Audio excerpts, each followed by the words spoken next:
और एक लड़का आएगा जो है वहाँ PCS, उसे लाइव करवाना यूट्यूब फेसबुक में।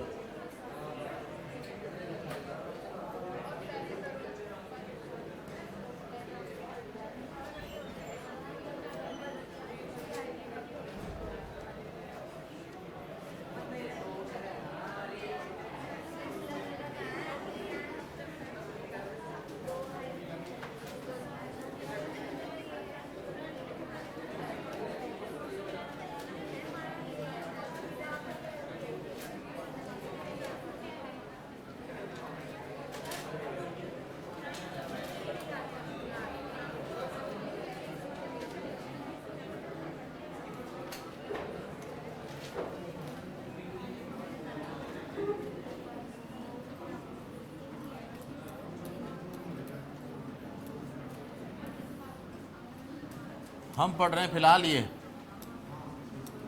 उत्तराखंड के दर्रे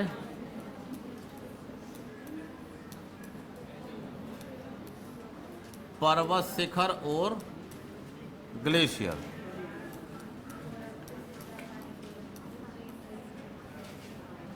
माउंटेन पास,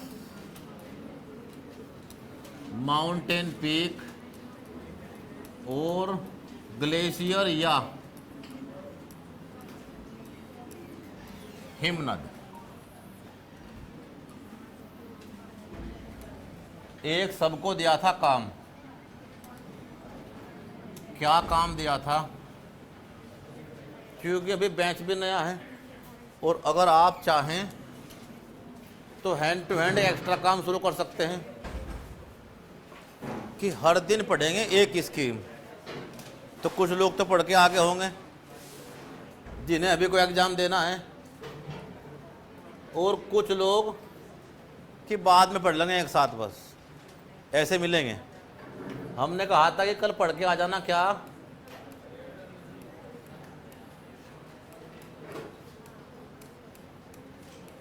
उत्तराखंड की नई पर्यटन नीति, ये पढ़ के आने को बोली थी और हमने सबको दे रखी हैं 2 मैगजीन, दोनों मीडियम में।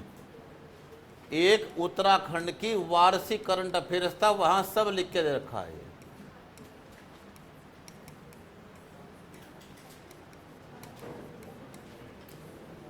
पढ़ा भी रखा है, सारी क्लास ऐप पे अवेलेबल, इस टॉपिक की बाकायदा सारी नीतियाँ योजनाएं कार्यक्रमों की।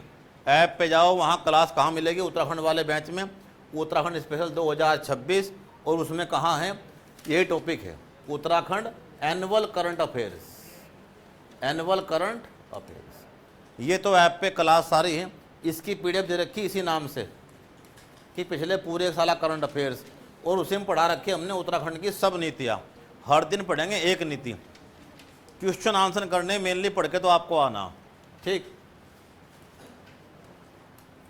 तो अब क्वेश्चन देखना, कुछ लोग पढ़ के आए होंगे, हो सकता है कुछ लोग ना पढ़े तो कम से कम आज या कल में पढ़ लें, ठीक। उत्तराखंड की जो न्यू टूरिज्म पॉलिसी है, यह पहली बार कब आई थी? 2001। और उत्तराखंड में पहली बार टूरिज्म के लिए कोई वर्ष किया गया था घोषित, टूरिज्म ईयर, उसी साल 2001। अगला क्वेश्चन है, उत्तराखंड में एक बना रखी है टूरिज्म काउंसिल, पर्यटन विकास बोर्ड, टूरिज्म डेवलपमेंट बोर्ड। इसका अध्यक्ष कौन है?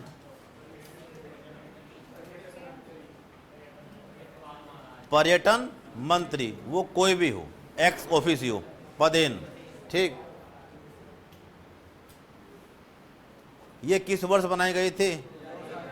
इसी साल 2001 में ही, जब पहली बार टूरिज्म पॉलिसी आई।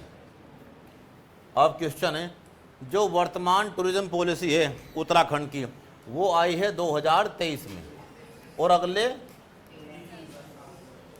2030 तक के लिए, 23 से लेके 30 तक के लिए।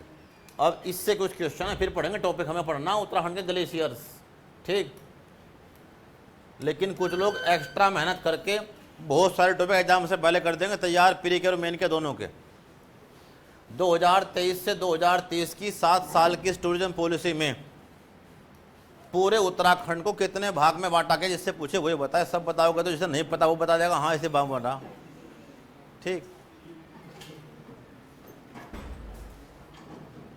टूरिज्म पॉलिसी पढ़ के आए बाबू? कोई जावला पढ़ के आए? हाँ, क्यों नहीं पढ़ता? तेरे काम आना बाबू, मेरे तो याद है, याद तुम्हें करनी है ना। पूरे उत्तराखंड को कितने जोन में बांटा गया है हिमानी? पढ़ना पड़ेगा बाबू। कितने जोन में बांटा गया है? पूरे उत्तराखंड को नई टूरिज्म पॉलिसी में कितने जोन या सेक्टर में बांटा गया है? तीनों के नाम बता दो। जो पढ़ के आया होगा तुम बता देगा एकदम से। एक तो ठीक है, कुछ ना कुछ तो इसका मतलब याद है, ऐसी बात नहीं। पूरे उत्तराखंड को 3 जोन में बांट रखा है, zone A, zone B, zone C. Zone C में कौन से क्षेत्र रखे गए हैं? जोन सी में कौन क्षेत्र रखे गए हैं? किशनकांत, पढ़ना पड़ेगा बाबू।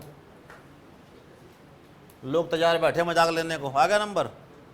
बहुत खून फूकता है ऐसा करके। और सबसे पहले कौन मजाक लेंगे? आस पड़ोस के। तो पूरी जान लगा, या तो कोई काम करो ना करो तो पूरे मन से करो। और उत्तराखंड में तो मुश्किल से मुश्किल 6 से 8 महीने का गेम बचा बस। इसी में सारे एग्जाम हो जाएंगे। जितनी आप में ताकत हो, दम हो, बुद्धि हो, उतने लगा लो। ठीक, हम भी कमी नहीं करने, क्लास से बाहर खामे का नहीं आने का। आप उसे रिवाइज कर देना बस। Zone A, B, C. Zone C में किसे रखा गया है? जोन सी है कौन?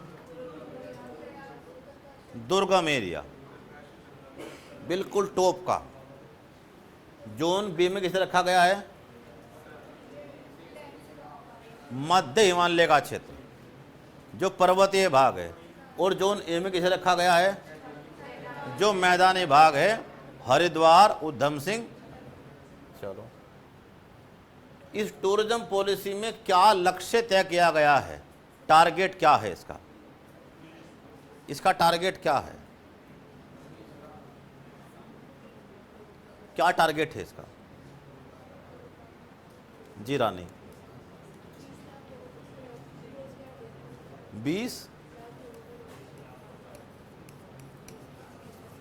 20 लाख व्यक्तियों को रोजगार देना। ठीक है कोई और? कितना? 30% महिलाओं की भागीदारी। और कोई टारगेट है क्या? कितना? 2027 में? 2027 तक तो 30,000 करोड़ और 2030 तक 40,000 करोड़ रुपए का इन्वेस्टमेंट जनरेट करना है। किस सेक्टर में? टूरिज्म में। एक और टारगेट है क्या? जो उत्तराखंड की जीएसडीपी है।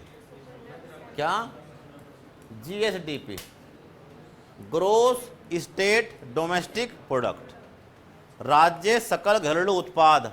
राज्य की जो जीडीपी है उसमें जो टूरिज्म का हिस्सा है कितना करना है? 15%। जिस टॉपिक पे एक बार डिस्कशन कर लोगे और एक बार दिमाग लगा लोगे और कम से कम जो रिवीजन का तरीका मैंने आपको बता रखा, अगर उसे एक बार फॉलो कर लोगे, 90% लोग तो बस रीडिंग मारते रहेंगे, अंडरलाइन करते रहेंगे, हाईलाइट करते रहेंगे। वो किताब नहीं बंद करने के। कितनी बार नोट्स को उठाएंगे, किताब को उठाएंगे, बार बार किताब की रीडिंग मार रहे हैं, किताब हटते खेल खत्म। ठीक, तो पहले स्टेप में तो अंडरलाइन, हाईलाइट, 1 या 2 रीडिंग, 3 रीडिंग, कंसंट्रेट हो गया। दूसरे स्टेप में किताब हटाओ जो भी आपका है। अब टॉपिक का नाम लिखो, लिखा हुआ है टॉपिक का नाम, उत्तराखंड की टूरिज्म पॉलिसी। और दूसरे स्टेप पे हर की पॉइंट को लिख के देखो, लिख के अगर आपको मेंस लिखना तो कलम चलना जरूरी है। अगर यूके ट्रिपल एस से देना तो कलम ना भी चले जब भी काम चल जाएगा, लेकिन अगर यूके पीछे से देना है तो कलम चलाना पड़ेगा। दूसरे स्टेप में लिखो न्यू टूरिज्म पॉलिसी। अब देखो क्या क्या याद आता है। क्लासिफाइड, क्या टारगेट्स हैं, ठीक, क्या इससे सरकार क्या करना चाहती है, कितना इसमें छूट देगी। दुर्गम क्षेत्रों में छूट कितनी मिलेगी? 50, मध्यम वालों में 35 और नीचे वालों में बिल्कुल। यानी अगर पढ़ोगे तो तुमसे क्वेश्चन बाहर नहीं जाने का। इस पे पूरा क्वेश्चन मेंस में आ चुका 10 से 12 नंबर में, इतनी बात पूछे टूरिज्म पॉलिसी ही। दूसरे स्टेप में पहले लिख के देखो, उसके बाद मैपिंग करके देखो अगर कोई ज्योग्राफी की बात है तो, उसके बाद करो डिस्कशन एनालिसिस हर बात का, और तीसरा स्टेप है तैयार है। अब देखो टेस्ट पेपर देखे, उसमें देने सबसे पहले पुराने पेपर PYQ। जिसने ये काम कर दिया सके में एक ही बार में ख़त्म होगा। ये बात आप चेक करके देख लेना कि उत्तराखंड में आने वाले कुछ वर्षों में यही वैकेंसियां हैं। बड़ी मुश्किल से पूरा जोड़ लगा के अब तक इस राज्य पे अपर PCS की केवल 55 पोस्ट इकट्ठी हो पाई। आयोग ने इसे निकाले नहीं, सरकार का दबाव है हम सारे निकलवा के देंगे आपको, भी रुक जाओ आप। नहीं तो एग्जाम तो कब था? नहीं तो इसका तो कैलेंडर भी आ गया था। क्या डेट थी इसकी? 5 जुलाई। यानी लोअर अपर की डेट आ रखी थी पहले ही, लेकिन कम से कम पोस्ट निकलने वाली 100 से 150 के बीच, यानी इसके आसपास पोस्ट की संभावना है। और ये पोस्ट शायद अभी 1 महीने में है, जुलाई के एंड तक, और इनका एग्ज़ाम नवंबर तक होगा।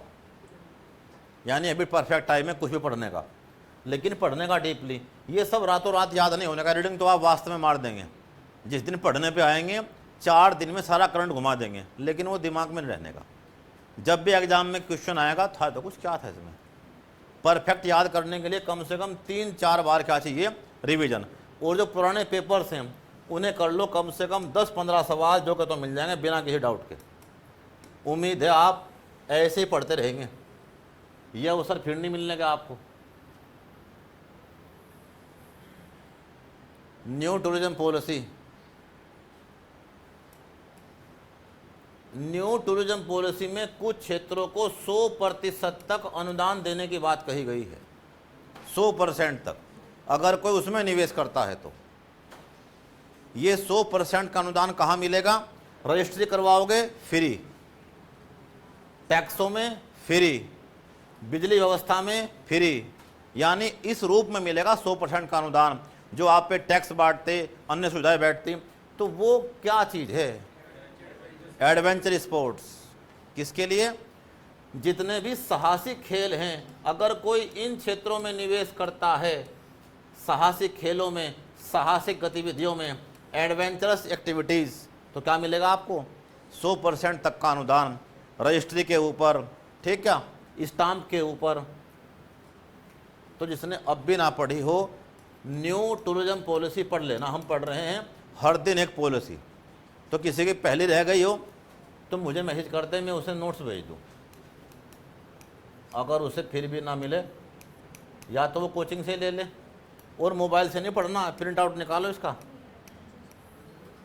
प्रिंट आउट निकालो, उस पर 2 बातें आप अपने मन से एक्स्ट्रा लिख लो, कोई बात नहीं है। और 2023 की जिसकी आज भी रह गई वो कल तक पढ़ लेना, कोई बात नहीं, ठीक। आदमी के मनों की देर होती है, पता नहीं वो कब कितना ठान ले और वो कितना तैयारी कर ले। अब कल पढ़ के आनी क्या? उत्तराखंड की न्यू हाइड्रोजन पॉलिसी। यानी कल तक पढ़ लेना हर एक आदमी, उत्तराखंड की नई हाइड्रोजन नीति। हाइड्रोजन नीति, नई हाइड्रोजन नीति क्या है?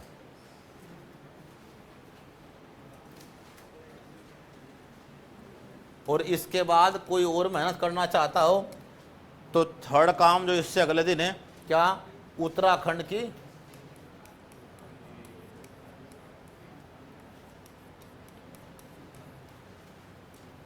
Geothermal energy policy. अभी नहीं जारी हो रखी सारी है। उत्तराखंड की जियोथर्मल एनर्जी पॉलिसी। इन्हीं पॉलिसी में से कम में 5-7 सवाल मेंस के पेपरों में आपको भी दिखा दूंगा तुरंत ही। बिल्कुल सिंपल टॉपिक का नाम लिखा, बताओ ये क्या है। यानी अगर आपने कंठस्थ कर ली भूतापीय ऊर्जा नीति, तो पहले हाइड्रोजन पॉलिसी, जब भी कोई बात पढ़ो तो इंडिया की साथ ही पढ़ लो, एक बॉक्स बना के बस। और हमने नोट्स में लिख रखा बाकायदा है, इसकी भी लिखी हुई भारत की नीति, किस देश समझौता किया है, कहाँ लगाएंगे ये प्लांट, ठीक, क्या है इसके ऑब्जेक्टिव। जियो थर्मल एनर्जी पॉलिसी, उत्तराखंड में बहुत सारे क्या हैं, गर्म जल कुंड, और उनसे बना सकते हैं हम स्टीम, स्टीम से घुमा सकते हैं टरबाइन, और उससे बना सकते हैं बिजली। तो ये तो वो बात जो उम्मीद है आप कर लोगे। हर दिन एक पॉलिसी, 1 महीने में खेल खत्म। ऐप से करते रहना उत्तराखंड की हिस्ट्री, और यहाँ हम लेके चल रहे हैं उत्तराखंड की, मैक्सिमम लोग ऐप पे ऐड हैं, और वो उत्तराखंड की हिस्ट्री क्लास नंबर 1 से 50 तक कर देना, 1 से 50 तक। इसके बाद यहाँ कुछ टॉपिक बाकी हैं, मुझे ये पढ़ाने इसी टाइम पे ही। क्या बच रखा, उत्तराखंड का आधुनिक काल का इतिहास, फ्रीडम स्ट्रगल, ठीक। क्लास हो गई जब बाकी लोग भी कम से कम पढ़ ले। अब हमने उत्तराखंड के दर्रे तो पढ़ लिया, एक कोड पढ़ा बस, और कुछ का नाम लिखा, इसका भी एक कोड पढ़ा है, ठीक। अब है उत्तराखंड के ग्लेशियर, उत्तराखंड के ग्लेशियर या हिमनद।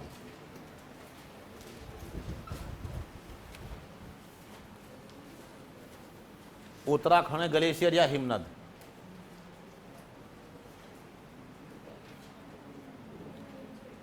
उत्तराखंड में कुल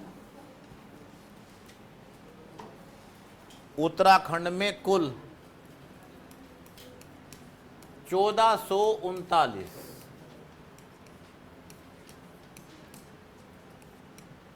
ग्लेशियर या हिमनद है। उत्तराखंड में कुल 1439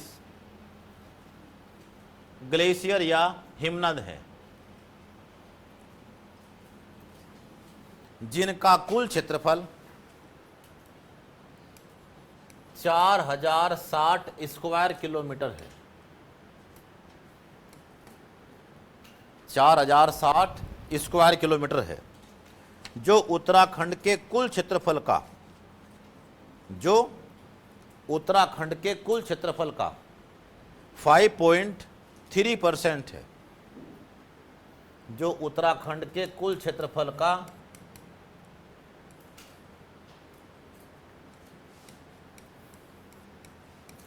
geographical area of Uttarakhand, Uttarakhand के क्षेत्रफल का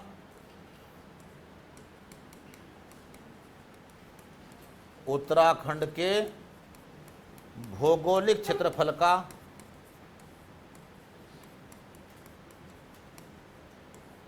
कितना है, ज्योग्राफिकल एरिया ऑफ उत्तराखंड 5.3%।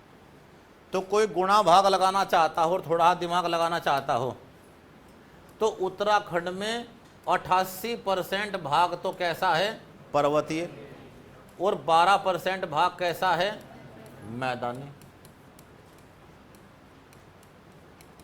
अब ग्लेशियर कहाँ मिलते होंगे? क्या आपके मैदानी भाग में कहीं वन है? नहीं, नाम मात्र के वन है।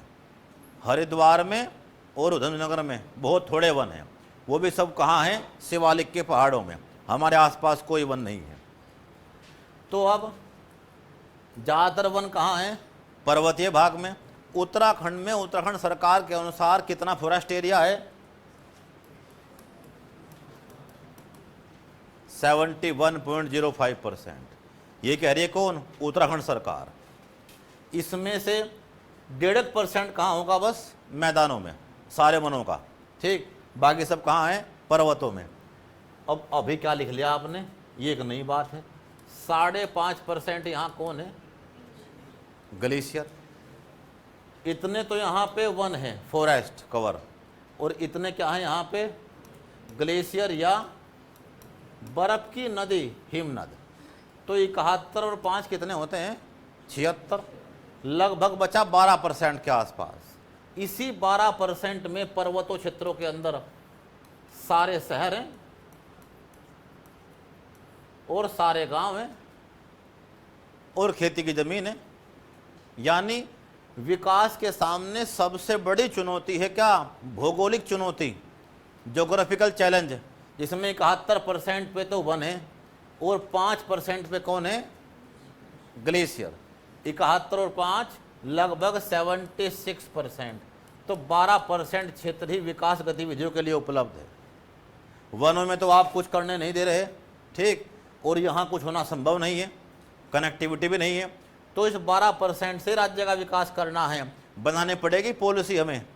तो जो भी पॉलिसी बनेगी उसके सामने पर्वतों में सबसे बड़ी क्या है? चुनौतियाँ। और वो चुनौती पहले कैसी है? भौगोलिक चुनौती, ठीक। लिखो जरा इसे में।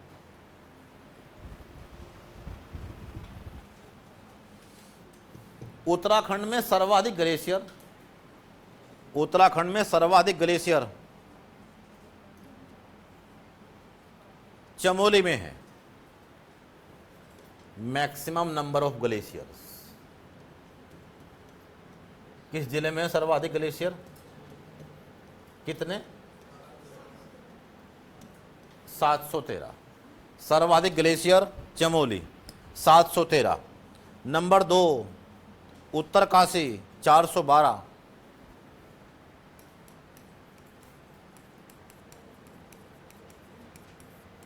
उत्तरकाशी 412। और नंबर 3 पिथौरागढ़ 188। पिथौरागढ़ 188।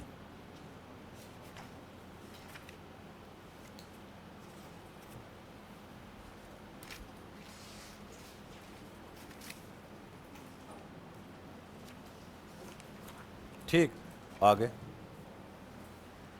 उत्तराखंड में ग्लेशियर केवल, अब उत्तराखंड में ग्लेशियर है कहाँ? उत्तराखंड में तो ग्लेशियर केवल कहाँ है? हिमालय के भी अलग अलग पार्ट हैं। एक तो ट्रांस हिमालय, यहाँ 3 जिले हैं और सारे ग्लेशियर हैं कहाँ? महान हिमालय। और कितने जिलों में? उत्तराखंड के सभी ग्लेशियर महान हिमालय में स्थित हैं। All Uttarakhand glacier situated in greater Himalayas. Uttarakhand के सभी ग्लेशियर महान हिमालय में हैं और केवल 6 जिलों में, और केवल 6 जिलों में।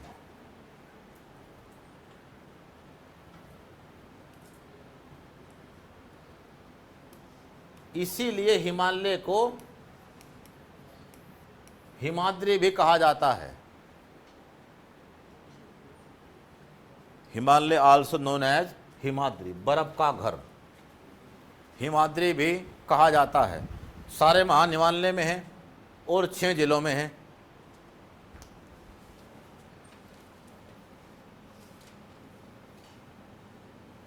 अब एक क्वेश्चन है, उत्तराखंड के अंदर सबसे अधिक ग्लेशियर, जैसे एक फोटो देखो आप, आपको एकदम से आइडिया होगा। अब ये ग्लेशियर जोन है बहुत बड़ा, और कहाँ की बात चल रही है? पिथौरागढ़ की। पिथौरागढ़ का सबसे बड़ा ग्लेशियर है कौन? मिलम ग्लेशियर, जो बहुत से छोटे छोटे ग्लेशियर से मिलकर बना हुआ है। ये एक बहुत बड़ा जोन है, ठीक है। यानी अलग अलग ग्लेशियर सब कहाँ जा रहे हैं? एक मेन ग्लेशियर में, और जहाँ से एक रिवर निकल रही है, कौन सी रिवर है? गौरी गंगा। तो किस ग्लेशियर क्षेत्र में सर्वाधिक ग्लेशियर हैं? उत्तराखंड में दूनागिरी ग्लेशियर क्षेत्र में, दूनागिरी ग्लेशियर क्षेत्र में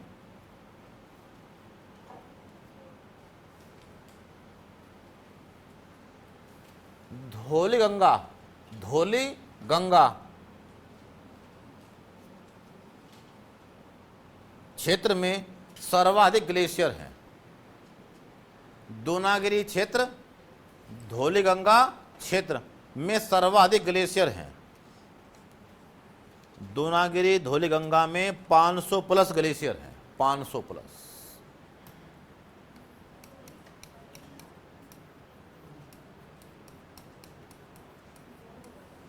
दूनागिरी इसी का क्षेत्र है, धौली गंगा। यहां पूरे उत्तराखंड में सर्वाधिक ग्लेशियर हैं, 500 प्लस।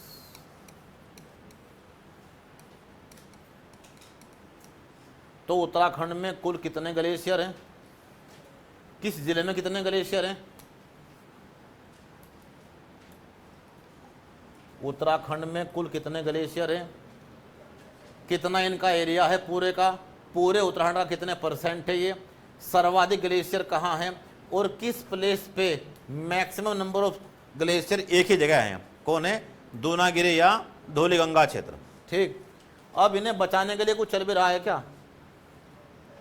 ग्लेशियर्स को बचाने के लिए वर्ल्ड की सबसे बड़ी मुहिम चल रही है उत्तराखंड में। ठीक, क्या बना दिया? हिमनद संरक्षण प्राधिकरण। हिमनद संरक्षण प्राधिकरण, glacier conservation authority. Glacier conservation authority, हिमनद संरक्षण प्राधिकरण, जिसका इंग्लिश वर्ड क्या है? Snow and glacier authority. Snow and glacier authority, English में स्नो एंड ग्लेशियर अथॉरिटी।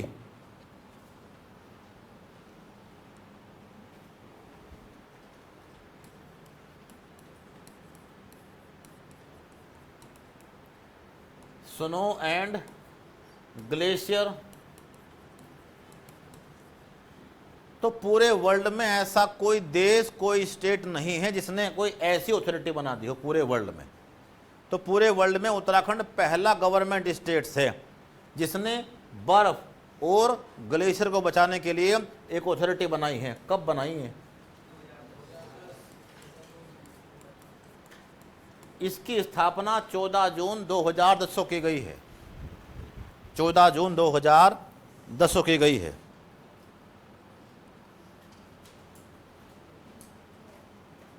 ऐसा करने वाला उत्तराखंड विश्व का पहला राज्य है। Uttarakhand become the world first state. Uttarakhand become the world first state which establish snow and glacier authority. ऐसा करने वाला उत्तराखंड विश्व का पहला राज्य है। इस प्राधिकरण के अध्यक्ष जितने भी प्राधिकरण इस राज्य के अंदर हैं, सबका अध्यक्ष कौन है? अधिकतर मुख्यमंत्री। वो नियुक्त करता है उसका काम देखने के लिए एक उपाध्यक्ष को। ठीक, तो इसके अध्यक्ष पदेन एक्स ऑफिसियो, जो भी कोई होगा मुख्यमंत्री, कौन होंगे? सीएम। इसके अध्यक्ष मुख्यमंत्री हैं और उपाध्यक्ष मुख्य सचिव। पद का नाम है कौन? चीफ सेक्रेटरी, मुख्य सचिव। मुख्य सचिव, चीफ सेक्रेटरी। इसमें कुल 21 सदस्य हैं।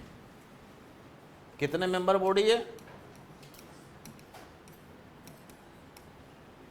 21 मेंबर बॉडी। इसमें कुल 21 सदस्य हैं।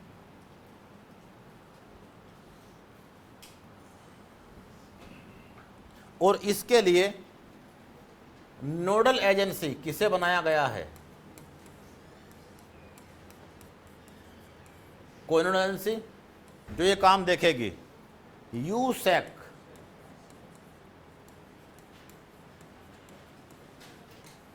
Uttarakhand space application centre.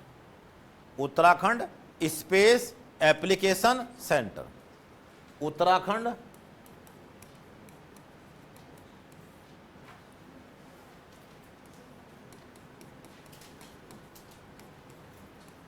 अंतरिक्ष उपयोग केंद्र, Uttarakhand space application centre, Uttarakhand अंतरिक्ष उपयोग केंद्र। यानी जो डाटा स्पेस से मिल रहा है इसरो से, उसे क्या करेंगे, फिल्टर, और स्पेस से करेंगे निगरानी। किस चीज़ की, ग्लेशियर की। कैसे, हमने छोड़ रखे हैं उपग्रह, जैसे एक का नाम है रिसोर्स सेट, रिसोर्स सेट, इसका काम ही ये है, पृथ्वी की निचले वाली कक्षा में रहता है ये लियो, लोअर अर्थ ऑर्बिट, और चक्कर लगाता है इस प्रकार से, और रात दिन क्या ले रहा है, फोटो, और पता कर रहा है कि कैसे हालात हैं इस देश की आपदाओं के, ग्लेशियर के, नदियों के, वन अग्नि के, एटसेट्रा के। तो कौन सा उपग्रह है, रिसोर्स सेट। डाटा मिलता है इससे कहाँ पे, Indian institute of remote sensing, Indian institute of remote sensing, ये देहरादून में है। तो इसी के साथ एक सेंटर बना रखा है, इसके पर डाटा किसका आता है, पूरे भारत का। तो हम लेते हैं उत्तराखंड का अपना अपना और उसे करते हैं फिल्टर। तो उसका बना रखा हमने एक अलग ही केंद्र, और क्या नाम है उस केंद्र का, USAC, Uttarakhand space application centre. आपदाओं का प्रबंधन करना हो, डिजास्टर मैनेजमेंट, अपने नेचुरल रिसोर्स का मैनेजमेंट करना हो, यही काम देखता है। ये क्या देखेगा इसे, और एक संस्था और इसमें जुड़ी हुई है, कौन कौन है, Wadia institute of Himalayan geology, Wadia institute of Himalayan geology, ये भी देहरादून में है। क्या काम करेगी ये, ग्लेशियर क्या चीज़ है आपको पता लग गया। अब ग्लेशियर उत्तराखंड में खतरनाक प्रकार के मिलते हैं। खतरनाक प्रकार का मतलब क्या, उत्तराखंड में जो भी ग्लेशियर हैं और जो भी बुग्याल हैं वो पर्वतों की ढाल पे हैं। इसे कहते हैं ग्लेशियर का रन जोन, जहाँ से वो चलेगा पिघलता हुआ। तो जब पर्वत की ढाल पे हैं, तो जहाँ ये माउंटेन की परत है, इस बर्फ के नीचे हमें चेक करना पड़ेगा ये कितनी मजबूत है। इसे कहते हैं क्या, क्या बोलते हैं इसे, स्नोपैक। यानी जब इस पहाड़ पे बर्फ पड़ेगी तो वो तीन रूप में पड़ती है। एक रूप तो क्या है उसका, हम सब जानते हैं, स्नोफॉल, रुई सी बरस रही है ऊपर से, स्नो। और जैसे वो रुई सी इकट्ठी हुई और ठोस रूप लेना शुरू कर दिया, इसे आपस में वजन हो के क्या जाएगी, दबती हुई, कंप्रेस होती हुई, तो इसे कहेंगे नेफ। और जब ये बिल्कुल कंप्रेस हो जाए तो नाम क्या पड़ेगा इसका, तब कहते हैं इसे आइस। अब बन गई है आइस सीट, बिल्कुल चट्टान के साथ चिपका हुआ बर्फ, और उस पर टनों वजन है, टनों। तो स्नो, नेफ और आइस। अब हमें चेक करना आइस का जोड़ इस पहाड़ के साथ कैसा है, इसी का नाम है स्नोपैक प्रोफाइलिंग, स्नोपैक प्रोफाइलिंग। अगर ये चेक होगा तो इस बात से गारंटी होगी ये खिसेगा नहीं खिसेगा। अचानक से दो घटनाएं हो जाएं, क्या, हम ग्लेशियर का सब कुछ पढ़ रहे हैं, अचानक से घटनाएं क्या हो जाएं, दो। क्या, या तो बहुत भयंकर बारिश हो जाए, यहाँ बारिश होनी नहीं चाहिए बिल्कुल भी, यहाँ होना चाहिए स्नोफॉल। अभी चल रहा है जून जुलाई, तो महान हिमालय में अब भी बारिश नहीं होने की, वहाँ अब भी बर्फ़ पड़ेगी। मध्य हिमालय में बारिश होगी, आपके हमारे पास बारिश होगी, क्योंकि वातावरण में अगर तापमान ज़्यादा है तो बर्फ़ कहाँ पड़ी हुई है, जितने भी ये बादल है इसमें हिमकण होते हैं, आइस पार्टिकल्स, बहुत छोटे छोटे। जैसे ही एक प्रक्रिया शुरू होती है कंडेंसेशन, तो ये आपस में जाते हैं मिलते हुए, भारी होते हुए। अगर वातावरण में इतना तापमान है कि इन्हें पिघला दे तो ये बारिश की बूंद बन के हमारे पास आएंगे। अगर वातावरण में इतना तापमान ही नहीं है तो जैसे ये बर्फ़ के बारीक बारीक कण थे ऐसे नीचे आना शुरू कर देंगे, आपस में जुड़ते हुए, जैसे रुई जरूरत पड़ी है, रुई जैसे, तो वहाँ क्या होगा, स्नोफॉल, तो यहाँ स्नोफॉल होगा। अचानक से बारिश आ जाए तो क्या होगा, बर्फ भयंकर तेज गति से पिघलेगा। अगर वो पिघलेगा तो ये पैक टूट सकता है, और ये टूट गया तो अब कई लाख टन बर्फ एकदम खिसक सकती है और एक आपदा आ सकती है। क्या नाम है आपदा का? हिमस्खलन, एवेलॉन्च, जैसी आ गई थी 7 फरवरी 2021 को। और रास्ते में जो भी आएगा, बर्फ में ताकत है, बड़े बड़े पत्थर, बोल्डर, ठीक, छोटे पत्थर, और बर्फ और पत्थरों का मिक्स, उसे कहते हैं क्या, हिमोड, नाम है मोरेन। हिमोड, पत्थर और बर्फ का मिक्स, जहां से गुजरेगा सब खत्म कर दिया, कुछ नहीं छोड़ने का, पूरी ताकत से आ रहा है। और रास्ते में जो भी आएगा, कौन, 600 करोड़ का पूरा प्रोजेक्ट खत्म मुश्किल से 2 मिनट में। कहां पर? तपोवन, ऋषि गंगा नदी के अंदर, 7 फरवरी, 300 आदमी 2 मिनट में साहब, 200 की तो राशें भी नहीं मिली। उत्तराखंड के इतिहास के सबसे बड़ा हिमस्खलन था कब? 7 फरवरी 2021, चमोली में, तपोवन के अंदर, ठीक, देखा होगा आपने।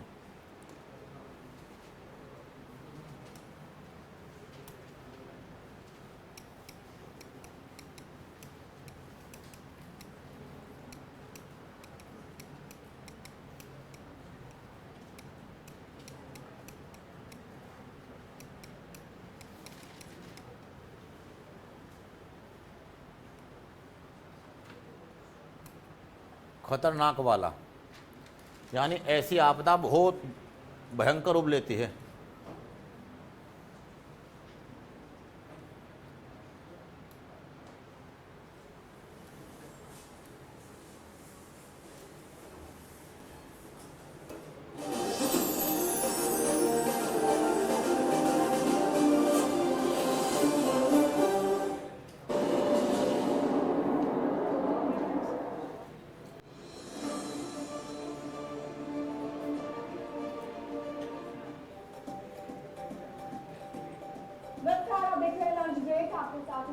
उत्तराखंड के तपोवन में जिंदगी और मौत की जंग अपनी जारी है। 72 घंटे से ज्यादा बीत चुके हैं, लेकिन अब तक कामयाबी होने का सबसे खौफनाक वीडियो है।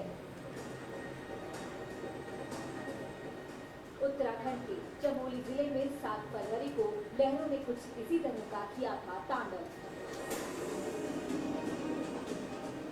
जानलेवा लहरों का शोर सुनिए, सब कुछ बाहर ले जाने को उतार लहरों की रफ्तार देखिए।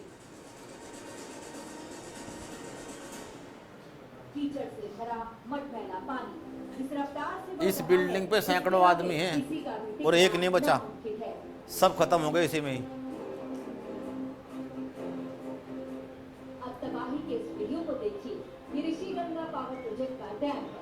डैम पर करीब दर्जन भर लोग खड़े नजर आ रहे हैं। शायद ये लोग प्रोजेक्ट से जुड़े मजदूर और स्टाफ हैं।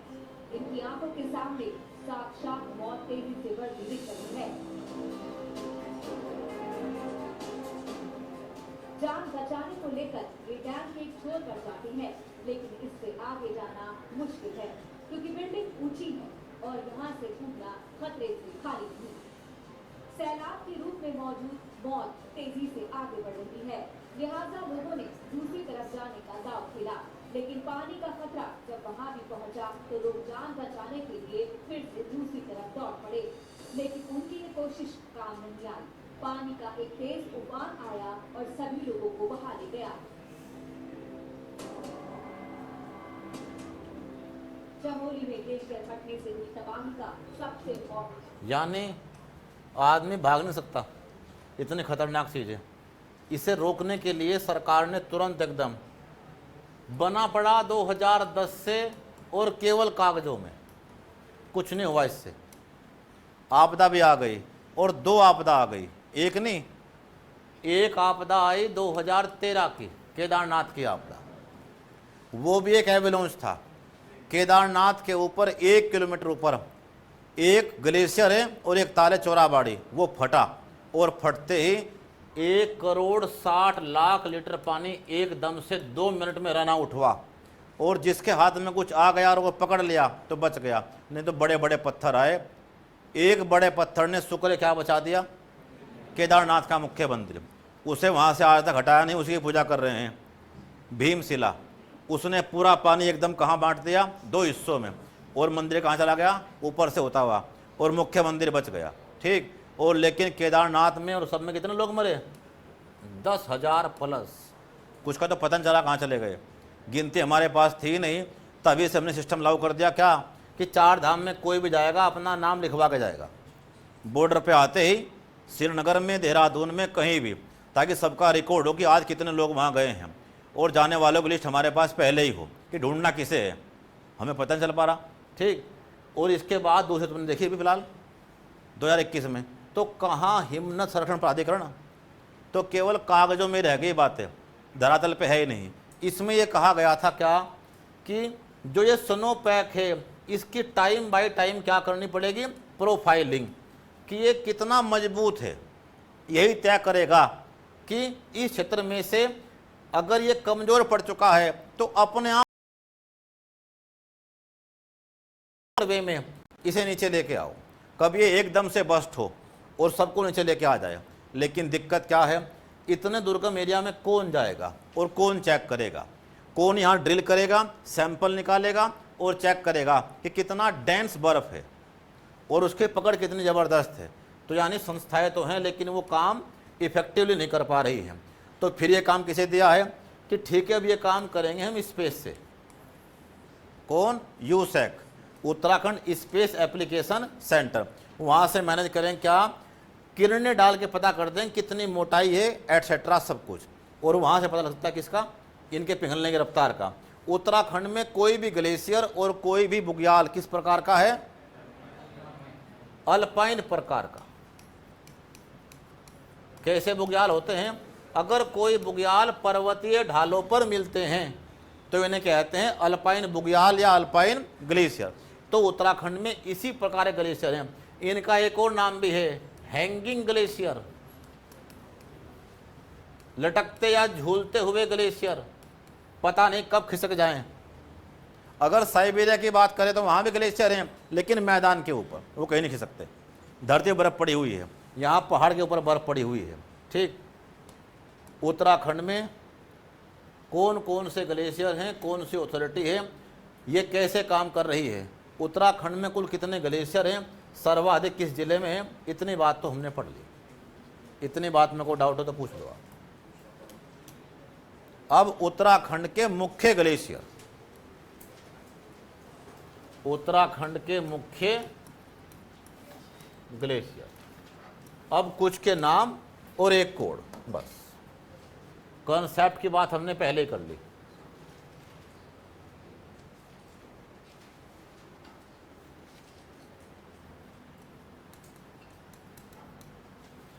तो एक कोड लिखना हमें, बस। क्या कोड है,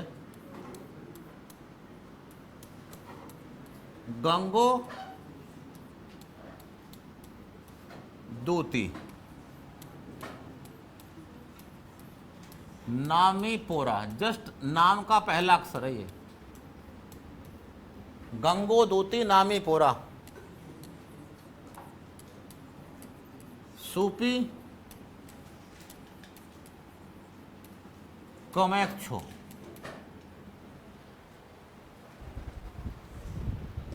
उत्तराखंड के सब ग्लेशियर इसी एक कोड में है, गंगो दूती नामी पोरा सूपी कमेक्षो। अब कौन कौन है मेन ग्लेशियर, इनके बारे में जरा एक बार नाम लिख दो बस।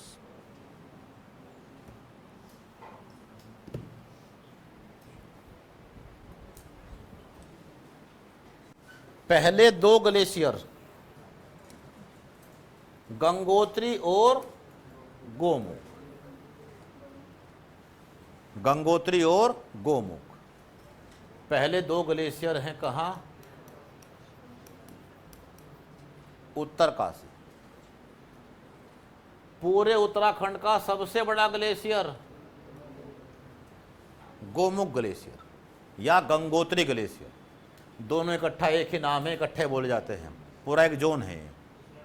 ठीक। यानी गंगोत्री और गोमुख इस उत्तराखंड का सबसे बड़ा ग्लेशियर है। कहाँ है? दो ग्लेशियर हैं उत्तरकाशी में, गंगोत्री और गोमुख। दूसरा दोनागिरी, दोनागिरी और तिपराबमक, अगले दो, दोनागिरी तिपराबमक कहाँ है? चमोली में। अलग से एक वर्ड कहीं लिख दो। ग्लेशियर को स्थानीय भाषा में बमक भी कहा जाता है। ग्लेशियर को स्थानीय भाषा में बमक भी कहा जाता है।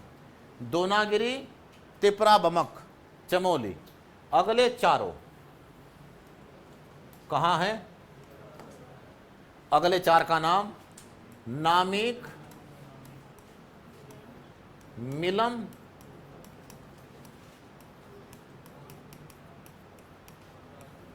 पोंटिक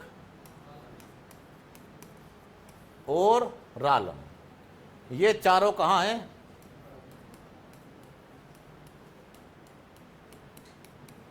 पिथौरागढ़। अगले चार। और उसके बाद अगले चार कहाँ हैं? सुंदर ढूंगी, पिंडारी, सुंदर ढूंगी,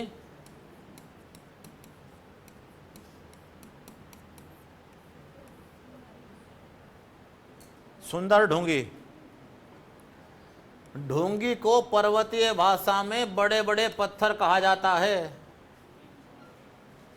और कैसे पत्थर? सुंदर पत्थर, सुंदर ढूंगी। तो ग्लेशियर क्षेत्र में यहाँ बड़े बड़े पत्थर और ग्लेशियर मिलते हैं, तभी नाम क्या पड़ा हुआ? सुंदर ढूंगी। सुंदर ढूंगी, पिंडारी, जैसे पूरे पहाड़ ने सफेद सफेद कफन ओढ़ लिया हो, तभी नाम क्या पड़ा? कफनी। और इसका नाम है मैंकतोली।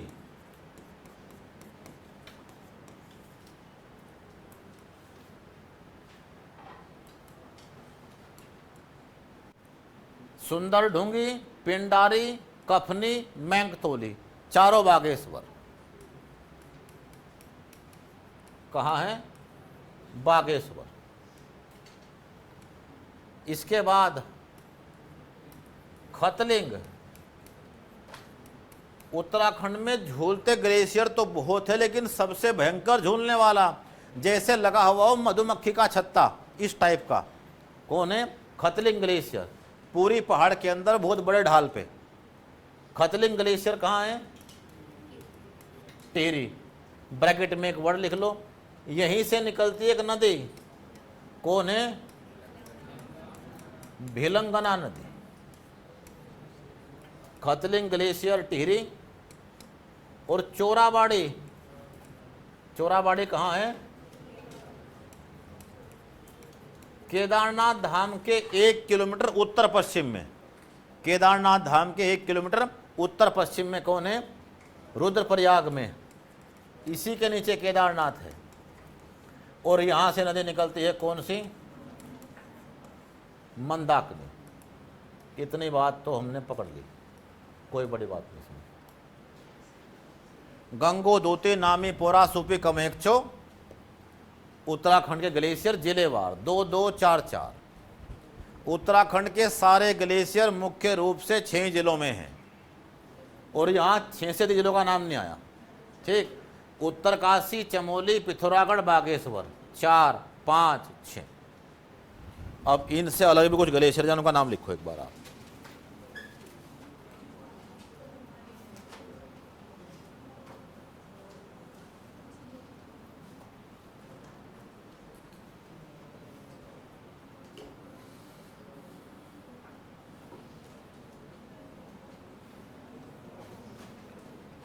हीरामणि ग्लेशियर, उनके नाम नोट करने। हीरामणि ग्लेशियर, जनपद पिथौरागढ़। हीरामणि ग्लेशियर, जनपद पिथौरागढ़।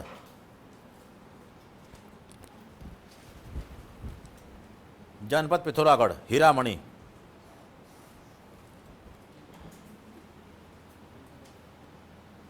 पिनोत, Pinot glacier,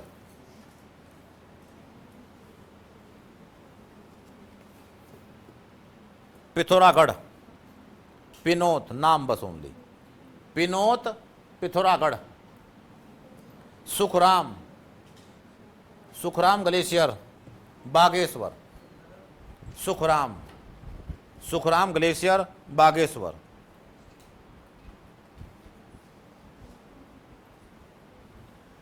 Satopanth glacier, Satopanth, Chamoli. इसका एक दूसरा नाम भी है, शिवलिंग ग्लेशियर।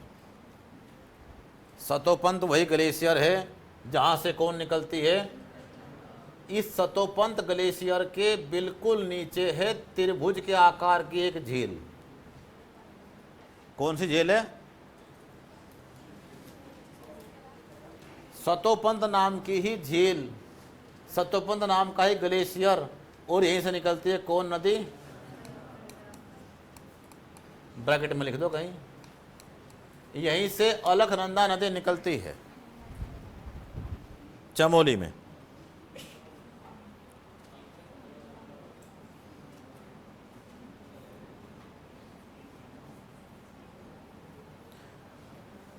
गंगोत्री ग्लेशियर, अब इनके बारे में एक्स्ट्रा जानकारी। गंगोत्री ग्लेशियर, प्रॉपर हेडिंग और उसके बारे में 2-4 पॉइंट। गंगोत्री ग्लेशियर यह है उत्तरकाशी में स्थित, यह है उत्तरकाशी में स्थित उत्तराखंड का सबसे बड़ा ग्लेशियर है। उत्तरकाशी में स्थित उत्तराखंड का सबसे बड़ा ग्लेशियर है। किसकी बात चल रही है?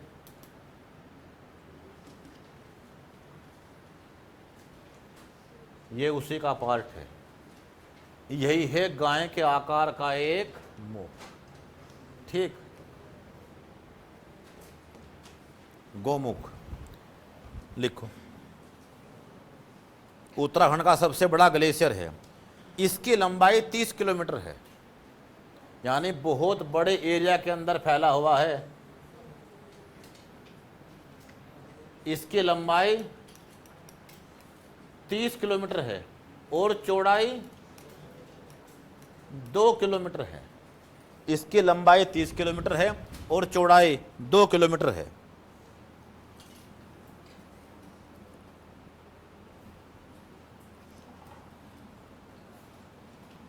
यह कई ग्लेशियरों से मिलकर बना हुआ है।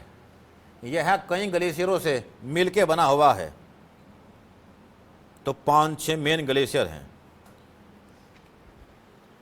कई ग्लेशियरों से मिलकर बना हुआ है। तो छोटे छोटे बहुत सारे ग्लेशियर हैं इस जोन के अंदर। रतनवन, चतुरंगी, कीर्ति, रतनवन, चतुरंगी, कीर्ति, स्वच्छंद, कैलाश,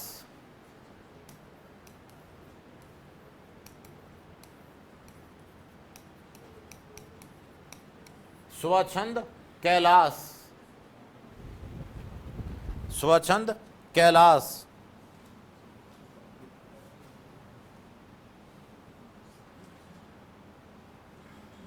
भृगुपंत और सुमेरु। भृगुपंत और सुमेरु। तो जब क्वेश्चन देगा तो ये पूछेगा निम्न में से कौन गंगोत्री ग्लेशियर का भाग है या नहीं। तो 7-8 नामों में से आपको ध्यान रखना कौन भाग है या कौन भाग नहीं है। देखो, गंगोत्री के दक्षिण में गोमुख स्थित है। गंगोत्री के दक्षिण में गोमुख स्थित है, जो फोटो आप देख रहे हैं। गंगोत्री के दक्षिण में गोमुख स्थित है। जहां से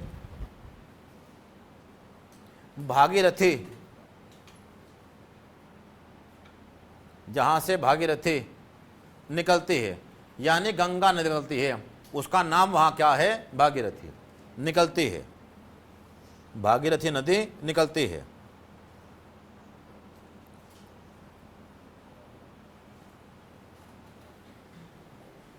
अब दुनिया की एजेंसी रिपोर्ट दे रही है लगातार इसके ऊपर। कौन? दो संस्थाओं का नाम उसमें मेन है। क्यों लिखते हैं नाम? ये कल को मेंस में कोट करनी पड़ेंगी ये बातें। एक क्वेश्चन आ रखा था अभी उत्तराखंड अपर पीएस में कि जलवायु परिवर्तन के कौन कौन से आंकड़े जारी हो रहे हैं, उनकी समीक्षा कीजिए। तो एक संस्था का नाम तो है IPCC और एक है वर्ल्ड मेट्रोलॉजिकल ऑर्गेनाइजेशन, विश्व मौसम संगठन, और ये कौन है? Inter governmental panel on climate change. ये सबसे बड़ी संस्था है पूरे वर्ल्ड की, क्लाइमेट चेंज, ग्लोबल वार्मिंग पर कोई रिपोर्ट देने वाली। इसकी अब तक कुल कितनी रिपोर्ट आई हैं? 6। अब तक 6 रिपोर्ट आई हैं। छठी रिपोर्ट आई है 2023 में, और उसके अनुसार 22-23 की जो वो रिपोर्ट है उसमें कहा गया है हिमालय ग्लेशियर वर्ल्ड में सबसे तीव्र गति से पिघल रहे हैं और क्या हट रहे हैं? पीछे। पहले कभी यहाँ कितनी बर्फ थी और नेक्स्ट फोटो में यहाँ कोई बर्फ नहीं है। यानी लिखो IPCC की रिपोर्ट के अनुसार, IPCC ये बनी है 1988 में। IPCC की रिपोर्ट के अनुसार inter governmental panel on climate change, IPCC की रिपोर्ट के अनुसार हिमालय ग्लेशियर विश्व में सबसे तीव्र गति से पिघल रहे हैं। फास्टेस्ट मेल्टिंग रेट, सबसे तीव्र गति से पिघल रहे हैं। पिघल के पीछे हट रहे हैं किस रफ्तार से? 22.26 metre per year, 22.26 metre per year, यानी 22.26 मीटर पर ईयर।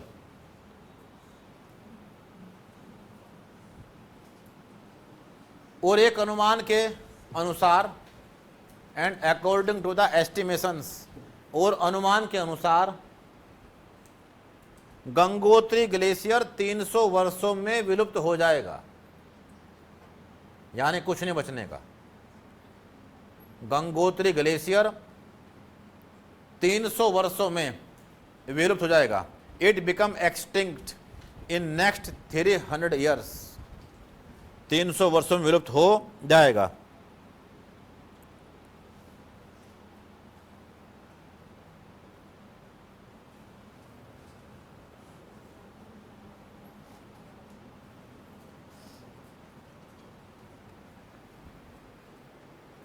अब एक बात सुनो ध्यान से जरा, क्योंकि सवालों का लेवल बढ़ता जा रहा है और जो बात हमने पिछली बार भी नहीं पढ़ी थी वो पढ़नी पड़ेगी। जब ग्लेशियर किसी जोन में होता है तो वो अलग अलग लैंड फॉर्म बनाता है, मानव की आकृति, अलग अलग स्थल की आकृति बनाता है। ऐसी स्थल की आकृति कौन सी होती है? एक एस कट। क्या बताया? S cut. यानी ऊपर तो कहीं ग्लेशियर है लेकिन उसके नीचे होल हो गया है और वहाँ नदी बहती फिर रही है और वो एरिया खुला हुआ है, तो ऊपर पूरा एक बर्फ का पहाड़ और उसके नीचे से एक होल और उसमें से निकलता पानी। किसका उदाहरण है ये? एस्केट। एस्केट का उदाहरण है, लिखो। गोमुख एक एस्केट का उदाहरण है। एस्कर भी कहते हैं इसे, ESKER का उदाहरण है।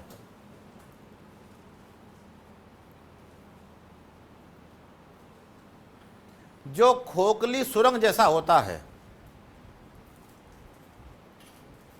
इट जस्ट लाइक ए होलो केव, जो खोखली सुरंग जैसा होता है।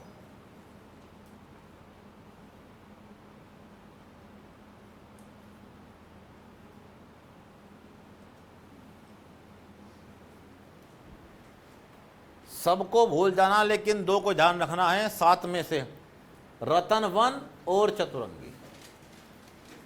यानी गंगोत्री का जो मेन पार्ट है वो इनके अंडर में आता है। तो ऑप्शन जब भी आएगा उसमें ये दो बहुत मेन होंगे, रतनवन और चतुरंगी। आगे पिंडारी ग्लेशियर।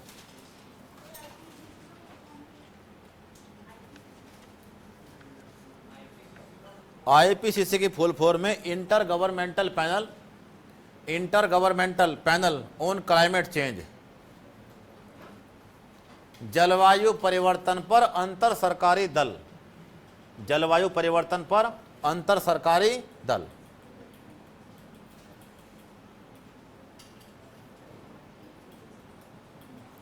पिंडारी ग्लेशियर, यह उत्तराखंड का दूसरा सबसे बड़ा ग्लेशियर है। It is the second largest glacier of Uttarakhand. यह उत्तराखंड का दूसरा सबसे बड़ा ग्लेशियर है।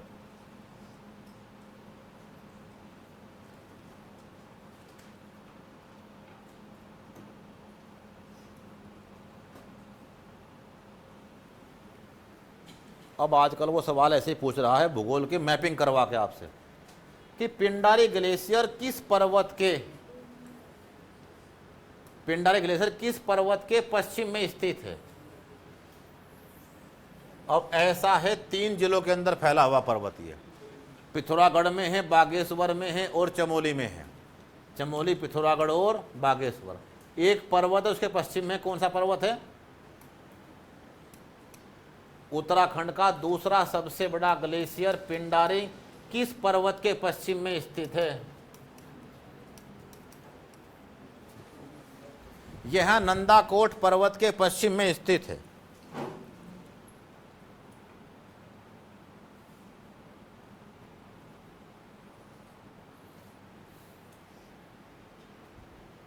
और कोई लंबाई पूछ ले तो जितना लंबा कौन है?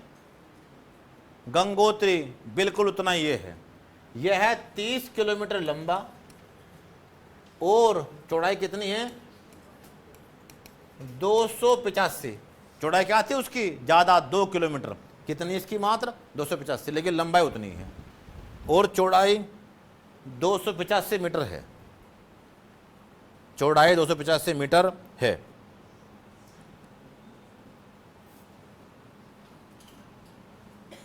इसकी खोज सबसे पहली बार, इसकी खोज सर्वप्रथम 1846 में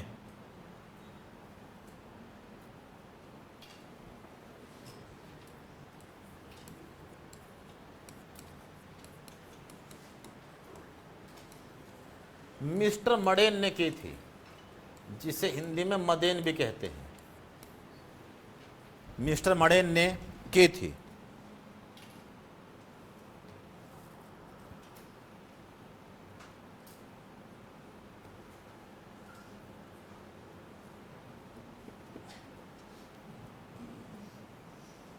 यह 3 जिलों बागेश्वर, पिथौरागढ़ और चमोली में फैला हुआ है।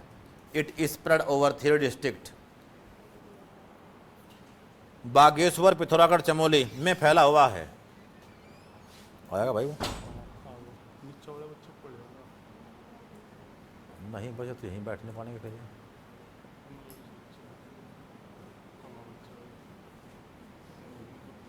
ना आने देंगे।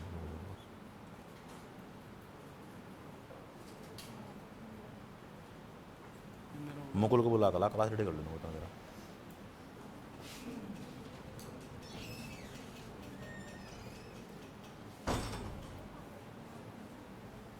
पिंडारी ग्लेशियर